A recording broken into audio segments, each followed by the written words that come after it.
Tahu gak dikloroetana biasanya dipakai di lab tau? Oh iya Ki, Iya, emang di kelautan itu apaan Ki? apa ya? Teman-teman, kalian mau tahu nggak dikloretana itu apa? Mau Apa dong. tuh? Sini aku jelasin. Jadi, dikloretana itu adalah suatu cairan kimia campuran yang berupa hidrokarbon terklorinasi.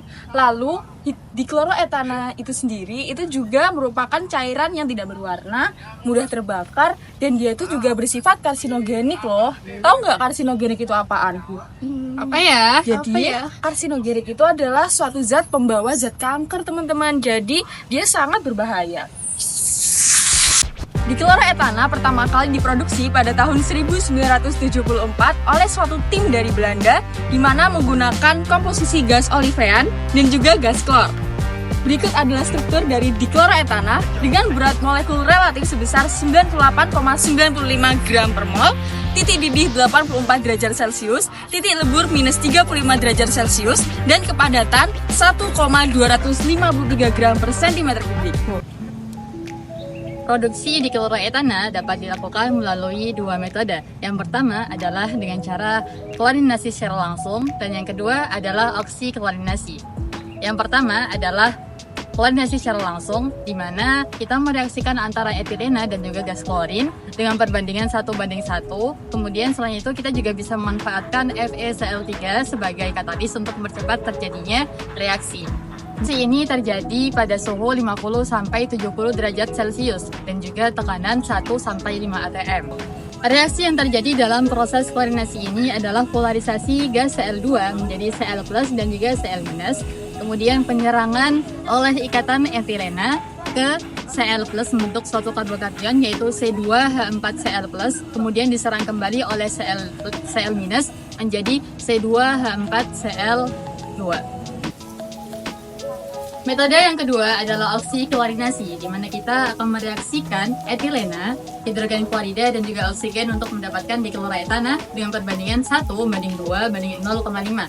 Proses ini terjadi pada suhu 200-250 derajat Celcius dengan tekanan 5-25 atm, dan juga kita bisa menggunakan CuCl2 sebagai katalis untuk meningkatkan efisiensi. Reaksi yang terjadi pada oksiklorinasi ini dimulai dari mereaksikan hidrogen klorida dengan oksigen untuk membentuk gas Cl2 atau gas klorin. Kemudian kita lakukan klorinasi secara langsung, yaitu polarisasi Cl2 menjadi Cl+ dan Cl-, kemudian diserang kembali oleh etilena membentuk suatu karbokation, dan juga diserang kembali oleh Cl- menjadi suatu dikloroetana. Kedua metode ini memiliki kelebihan dan juga kekurangannya masing-masing. Metode klorinasi memiliki kelebihan yaitu dia dengan cara yang sederhana dan juga menghasilkan produk samping yang sedikit. Namun, kekurangannya adalah membutuhkan gas klorin dalam jumlah yang besar.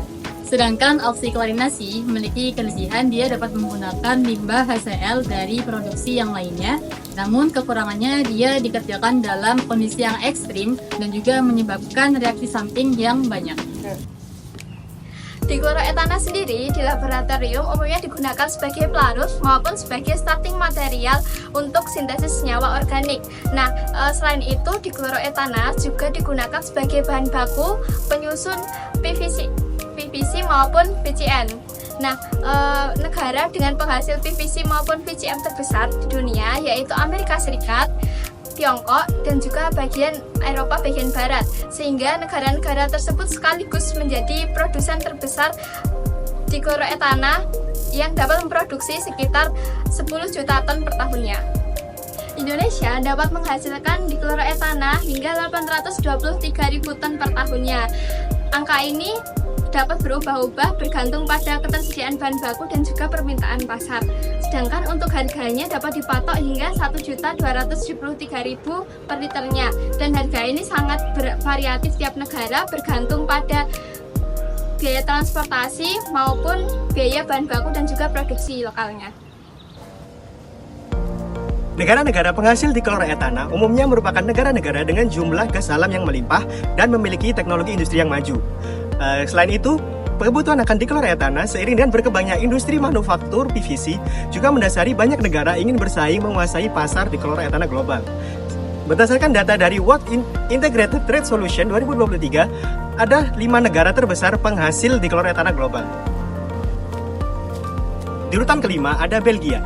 Dengan pengalamannya di bidang industri, Belgia mampu mengekspor 256.000 ton dikloretana dan mampu menghasilkan pendapatan sekitar 88 juta US dollar.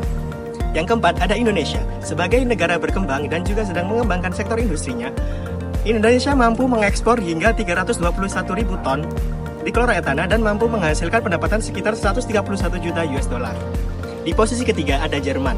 Dengan pengalamannya di bidang bahan kimia dan juga kemajuannya di sektor industri, Jerman mampu mengekspor hingga 399.000 ton dikloretana dan juga mampu menghasilkan pendapatan sekitar 141 juta US dollar. Yang kedua ada Arab Saudi. Dikenal sebagai penghasil gas alam global terbesar, Arab Saudi mampu mengekspor hingga 455.000 ton dikloretana dan mampu menghasilkan pendapatan sekitar 170 juta US dollar. Di urutan pertama ada Amerika Serikat. Amerika Serikat mampu mengekspor hingga 780.000 ton dikloretana dan menghasilkan 199 juta US dollar. Dengan ini, Amerika Serikat menjadi konsumen sekaligus produsen dikloretana terbesar global saat ini. Nah, selain 5 negara tersebut, terdapat juga pemasok besar lainnya seperti Jepang, Korea Selatan, dan juga Uni Eropa. Sehingga pasar dan produksi dikloretana menjadi lebih dinamis setiap tahunnya. Nah, gimana teman-teman, kalian udah tahu belum dikloretana itu senyawa kimia yang seperti apa? Sudah tahu dong. Kamu udah tahu belum? Tahu dong. Oke, paham teman-teman? Paham. Halo semuanya, saya Aisyah. Saya Wardah. Saya Gigi. Saya Ilham. Dan kami semua dari kelompok 15.